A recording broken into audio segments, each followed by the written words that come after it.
وہ ابھی تک تمہیں راجا مانتی ہے، گوندی بن کر تم اپنی رعایا سے کیا کہو گی؟ میں نے پوچھا۔ مجھے نہیں معلوم۔ تم راج پاٹ چھوڑ دو گی گوندی تو اسے کون سنبھالے گا؟ ہرچرن لال، لیکن وہ اچھا آدمی نہیں ہے، اگر تم نے راج پاٹ اس کے ہاتھ میں رکھا تو میں یہاں سے چلا جاؤں گا۔ ناتھ، وہ حلق پاڑ کر چیخا۔ میں اچھل پڑا۔ ہائے ایسا نہ کہو ناتھ، جیسا تم کہو گے میں ویسا کروں گی۔ ہائے تم ہی مجھے بتاؤ میں کیا کروں؟ یہی تو پوچھنا چاہتا ہوں گوندی، میں جسے کہوں گا اسے راج دے سکو گی؟ میں جائیے راج گدی، مجھے تو بس تمہاری ضرورت ہے ناتھ، بس تم میرے ہو جاؤ، میں تمہاری بن جاؤں، جیون سبل ہو جائے گا، اس کے بعد مجھے کسی چیز کی اچھا نہ رہے گی۔ تب میرے کہنے سے تمہیں ایک کام کرنا پڑے گا گوندی۔ بتاؤ، مجھے بتاؤ ناتھ، میں دکھوں کی ماری سب کچھ کرنے کو تیار ہوں۔ تمہیں مہاراج گووندداس کپور یاد ہے؟ ہاں، وہ تو میں خود تھی۔ ایک بار پھر تمہیں مہاراج گووندداس کپور بننا پڑے گا۔ میں نے اس کی شکل دیکھتے ہوئے کہا۔ ہائے میں مر جاؤں، وہ لچک کر بولا۔ اس کے بعد مر جانا، میں نے ایسا سے کہا۔ بڑی مشکل ہو جائے گی، تمہیں یہ کام کرنا ہی ہوگا گووندی۔ ناتھ، میں لوگوں کے سامنے کیسے جاؤں گی؟ جیسے بھی ہو، اگر تم میرے لیے اتنا بھی نہ کس کی گووندی تو میں یہاں سے ہمیشہ کے لیے چلا جاؤں گا۔ ناتھ ایسے شبد منہ سے نہ نکالا کرو، میں مر جاؤں گی۔ اس نے میرے پاؤں پکڑتے ہوئے کہا۔ تب تمہیں میرے لیے کام کرنا پڑے گا۔ میں نے زور دیتے ہوئے کہا، جیسا تم کہو ناتھ۔ وہ لاچاری سے بولا، مگر تم میرے پاس سے نہ جاؤ گے؟ پھر کہیں نہیں جاؤں گا، میں نے مسکراتے ہوئے کہا۔ اس سے جس طرح برداشت کر رہا تھا میرا دل ہی جانتا تھا۔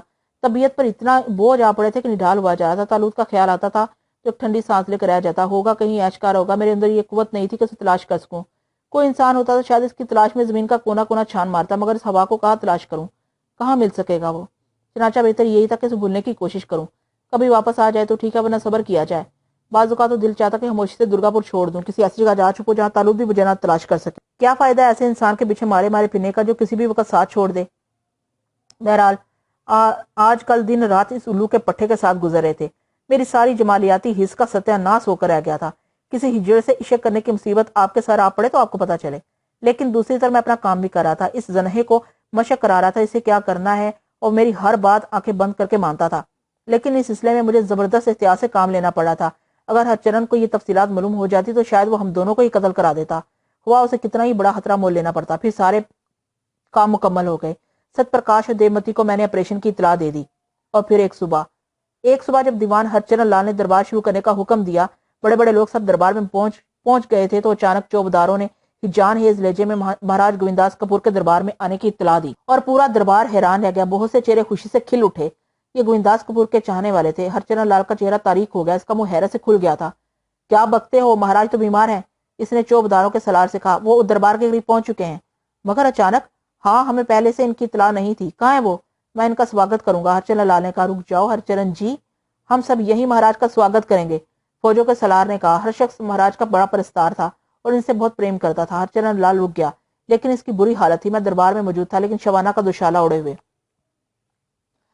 اور میں ان میں سے ایک کی کیفیت اچھی طرح دیکھ رہا تھا۔ تب شیروں کا شیر راجہ گووندداس کپور دربار میں داخل ہو گیا۔ کم بخت کی چال میں اب بھی لچک تھی، کبھی کبھی چلنے کا انداز بدل جاتا، لیکن میں نے اسے خوب مشق کرائی تھی، اس لیے کام چل رہا تھا۔ سارے دربار میں مہاراج کی جے کے نعرے گونجنے لگے، اور گووندداس کپور کو بھی پرانے انداز یاد آ گئے۔ وہ تخت پر آ بیٹھا اور ایک ایک درباری نے آکر اس کے پاؤں چھوئے۔ ان میں ہرچرن لال بھی تھا، لیکن اس کی جو کیفیت تھی قابل دید تھی۔ سارے کاموں سے فارغ ہو کر مہاراج سنگھاسن پر بیٹھ گئے۔ پھر انہوں نے کہا، دربار کے سارے دروازے بند کر دیے جائیں، کوئی آنے نہ پائے۔ یہ جملہ پھر کھینچ دیا گیا تھا۔ ہرچرن لال گہری نگاہوں سے مہاراج کا جائزہ لے رہا تھا۔ ہمارے متروں، تمہیں معلوم ہے ان دنوں ہماری کیا حالت رہی ہے؟ تم میں سے کسی نے ہمارے بارے میں کچھ معلوم کیا؟ ہمیں بتایا گیا تھا مہاراج کہ آپ کسی سے نہیں ملتے۔ ہم نے تو بہت کوشش کی، لیکن سالار نے کہا۔ تمہیں میرے پاس آنے سے کس نے روکا تھا؟ دیوان ہرچرن لال جی نے۔ ہرچرن؟ مہاراج نے غور سے ہرچرن لال کی شکل دیکھی، اس کے ہوش اڑے ہوئے تھے۔ ہر کوئی صاف محسوس کر رہا تھا۔ تو سنو میرے متروں، میں جانتا ہوں تم میرے وفادار ہو، تم میرے لیے پران تیاگ سکتے ہو، لیکن ایک چالاک شخص نے، ایک چالاک دشمن نے تمہارے اور میرے درمیان دیوار کھڑی کر دی۔ اس نے اتنا کاری وار کیا کہ اوئی رام، سنبھل کر گووندی، میں نے جلدی سے مہاراج کے کان میں کہا۔ ہائے میری ماں، تم میرے ساتھ ہو؟ ہائے میری ماں، تم میرے ساتھ ہو؟ ہاں، سنبھل کر گووندی، میں نے اس کی کمر پر ہاتھ پھیرتے ہوئے کہا۔ ہمارے چالاک دشمن کا خیال تھا کہ وہ اس طرح ہمیں بیمار بنا کر آہستہ آہستہ ختم کر دے گا اور پھر راج گدی پر قبضہ کر لے گا، اس لیے اس نے تمہیں ہم سے نہ ملنے دیا۔ او مہاراج، وہ بیری کون ہے؟ سالار تلوار نکال کر بولا۔ اب بھی نہیں سمجھے میرے بھولے ساجن؟ ہائے میں مر جاؤں۔ اور پس پر میرا ہاتھ محسوس کر کے مہاراج پھر سنبھل گئے۔ ہرچرن لال جی، سالار خونی نگاہوں سے ہرچرن کو گورتے ہوئے بولا۔ نہیں، میں مہاراج کا وفادار ہوں۔ ہرچرن لال گھبرا کر بولا۔ کیڑے پڑے زبان میں، موئے ہردنگے، تو ہی تو ہے جس نے مہاراج نے پس پر میرے ہاتھ کا دباؤ محسوس کر کے انداز بدل دیا۔ ہاں، یہی ہے وہ بیری، اس نے ہمیں قتل کرنے کی کوئی ترکیب نہیں چھوڑی، لیکن کیا؟ مہاراج ڈائلاگ بھول گئے۔ اور میں جلدی جلدی ان کے کان میں بولنے لگا، لیکن ہماری جان ہمارے ایک ایسے متر نے بچائی جس کا احسان ہم جیون بھر نہیں بھول سکتے۔ آج بھی اگر دیوان ہرچرن لال کو ہمارے آنے کا پتہ چل جاتا تو ہمیں مروا دیتا۔ ہمارے جیون میں ایسا نہیں ہو سکتا تھا مہاراج، گرفتار کر لو اس پاپی کو، گردن کاٹ دو موئے ہتھیارے کی، اس نے ہمیں بڑے دکھ دیے ہیں۔ مہاراج کی آنکھوں سے آنسو نکل پڑے اور سالار نے ہرچرن لال کو قہر آلود نگاہوں سے دیکھا۔ تمہاری دیوان کی حیثیت ختم ہو چکی ہے ہرچرن لال، مہاراج نے تمہارا سارا حق چھین لیا ہے، چنانچہ میں تمہیں غداری کے الزام میں گرفتار کرتا ہوں۔ یہ کیا بکواس ہے؟ ہرچرن لال گھبرا کر بولا۔ گرفتار کر لو اس پاپی کو، اس نے جس تھالی میں کھایا اسی میں چھید کیا۔ اس کے ساتھ پاپی پورن لال بھی تھا جو اب پاگل بنا ہوا ہے، اسے بھی سزا دی جائے گی مہاراج، سالار نے کہا۔ اسے لے جاؤ یہاں سے، اس کی صورت دیکھ کر ہمیں پریشانی ہوتی ہے۔ مہاراج بولے، جو آ گیا مہاراج، سالار نے کہا۔ ہرچرن لال کو گرفتار کر لیا گیا تھا، سپاہی اسے دھکیلتے ہوئے باہر لے گئے۔ میرا دل بلیوں اچھل رہا تھا، اتنی شاندار کامیابی کہ خود مجھے توقع نہیں تھی۔ بہرحال بخوبی اندازہ ہو گیا تھا کہ گووند داس کپور کس قدر ہر دل عزیز تھا۔ تو میرے مترو، گووند داس کپور نے کہا، میرے سب سے بڑے دشمن کو زندہ نہ چھوڑا جائے۔ میں آج آخری بار تمہارے سامنے آیا ہوں، میری حالت اب ایسی نہیں ہے کہ راج پاٹ کے کام کر سکوں۔ نہیں مہاراج، ایسا نہ کہیں، ایسا نہ کہیں، سب چیخ پڑے۔ بھگوان کی یہی مرضی ہے، اب میرے من میں بھگوان آ گئے ہیں، میں برماس لے رہا ہوں، میں یہاں سے دور چلا جاؤں گا، یہ میرا فیصلہ اٹل ہے۔ گووند داس کپور میرے رٹائے ہوئے جملے دہرا رہا تھا۔ درباری رونے لگے، اوئی میں مر جاؤں، اب کیا کروں؟ گووند داس کپور گھبرا کر بولا، انہیں حوصلہ دو گووندی، اور جلدی سے ست پرکاش کا ذکر کر کے اسے بلاؤ۔ حوصلہ لو میرے مترو، میری بات پوری سنو میری بات پوری سنو۔ ہمارے اوپر راج کریں گے، آپ ہمارے اوپر راج کریں مہاراج، اب کہیں نہ جائیں۔ میں اس قابل نہیں رہی، میرے من میں بھگوان سما گئے ہیں، ہائے میں تو ان کی جوگن بن گئی ہوں۔ گووند داس کپور نے پیار سے میرا ہاتھ پکڑ دیا، کام پورا کر لو گووندی، اس کے بعد من بھر کے تمہیں پیار کروں گا۔ ہائے میں مر جاؤں، ہی۔ گووند داس کپور شرما کر بولا، کام پورا کرو، پہلے کام پورا کرو۔ میں نے مستربانہ انداز میں کہا، وہ گدھے کی دم پھر سنبھل گیا۔ میرا دل چاہ رہا تھا کہ تھوڑے مار کر اس کا سر کچل دوں۔ ہم آپ کے بنا کیا کریں گے مہاراج، میں تمہارے درمیان ایک راجا چھوڑ جاؤں گا۔ میں نے خوب سوچ سمجھ کر ست پرکاش کو درگا پور کا راجا بنانے کا فیصلہ کیا ہے۔ ست پرکاش؟ سب حیرت سے بولے۔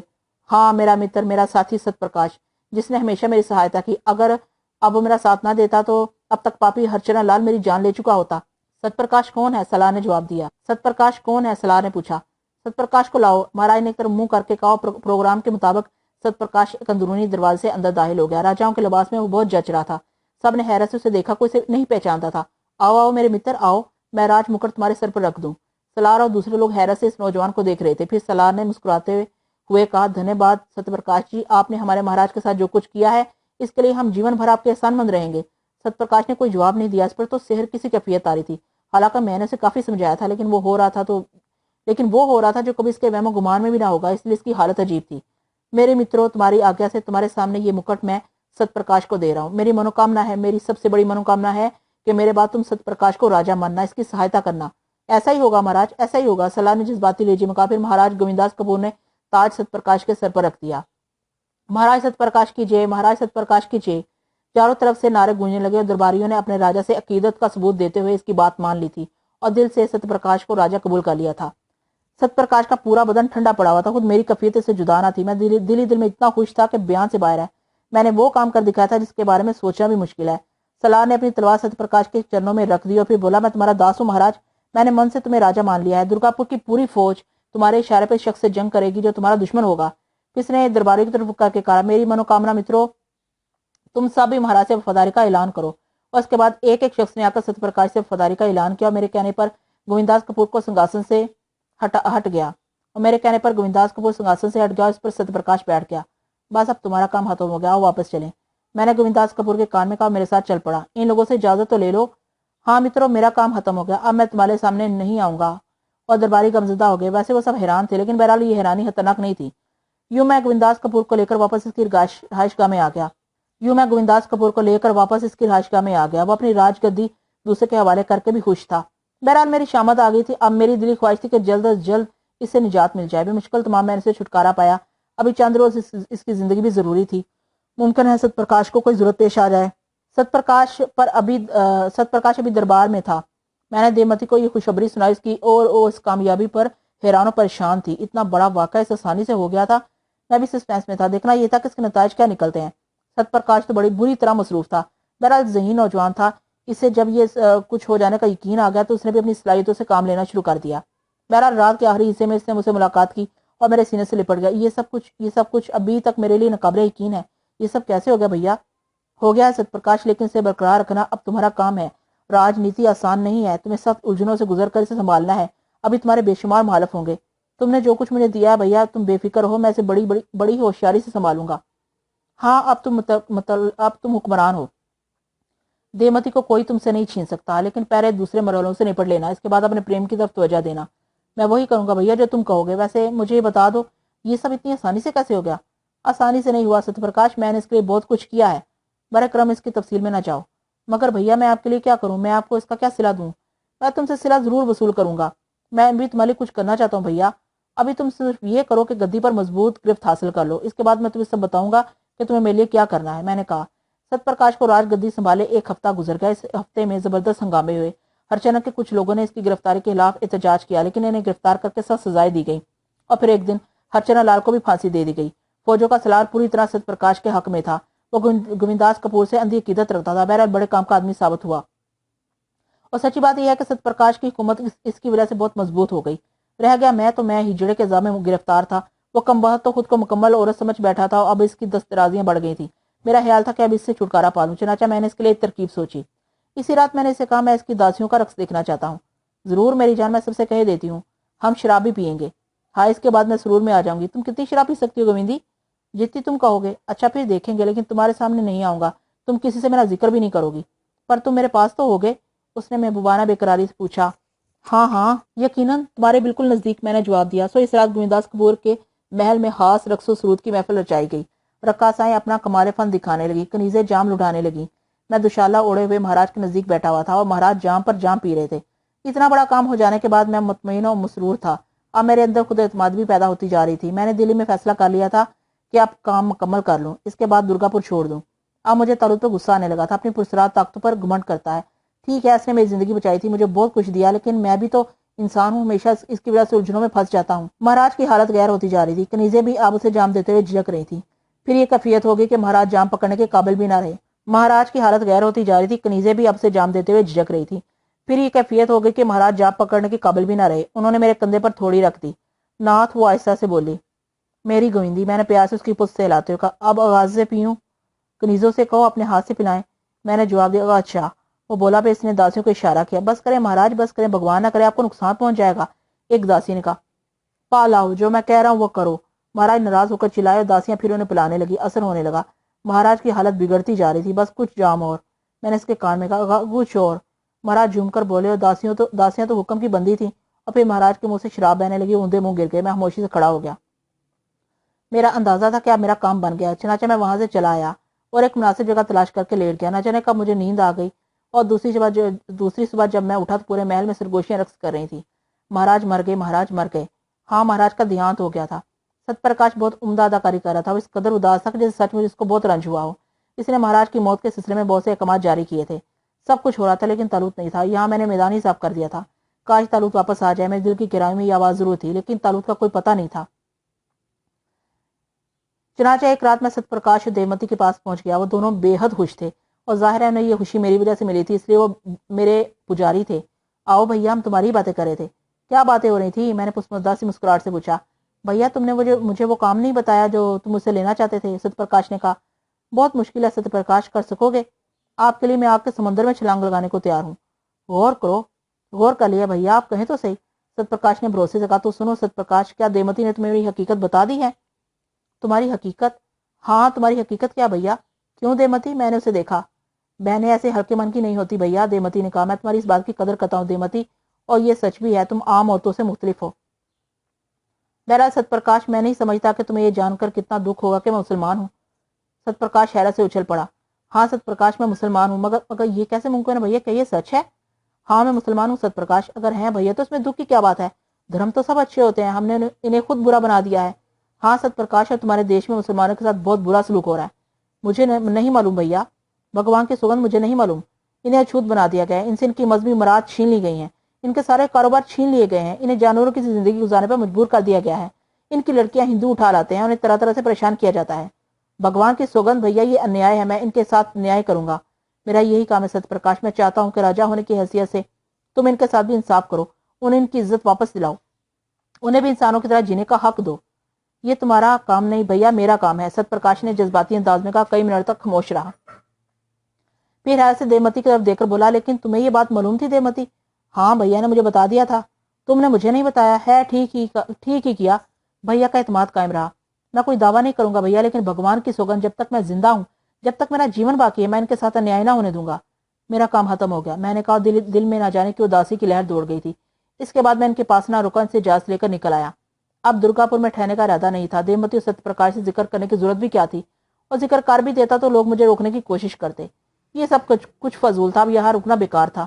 میں نے سوچا لیکن کہاں جاؤں، کسی بھی طرف سب سے پہلے درگا پور سے نکلا جائے، اس کے بعد دیکھا جائے گا۔ میں چلتا رہا، پھر اسی مندر کے قریب پہنچ گیا جہاں ہم نے درگا پور میں داخل ہونے کے بعد پہلی بار قیام کیا تھا۔ مندر کو دیکھ کر میں نے ایک ٹھنڈی سانس لی۔ دوشالہ اوڑے رہنے کی ضرورت نہیں تھی، میں نے اسے اتار دیا۔ سرحد پار کرتے وقت دیکھا جائے گا۔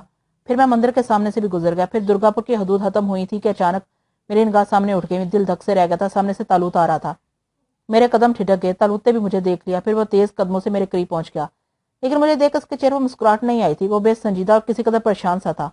میں خاموش کھڑا رہا۔ وہ میرے قریب پہنچ گیا۔ تمہیں ڈھونڈ ڈھونڈ کر پریشان ہو گیا، کہاں چلے گئے تھے؟ اس نے سنجیدہ آواز میں کہا۔ میں نے کوئی جواب نہیں دیا۔ بتاؤ نا، کہاں چلے گئے تھے؟ کہیں نہیں تالوت، آؤ میرے ساتھ۔ کہاں؟ میں نے سپاٹ لہجے میں کہا۔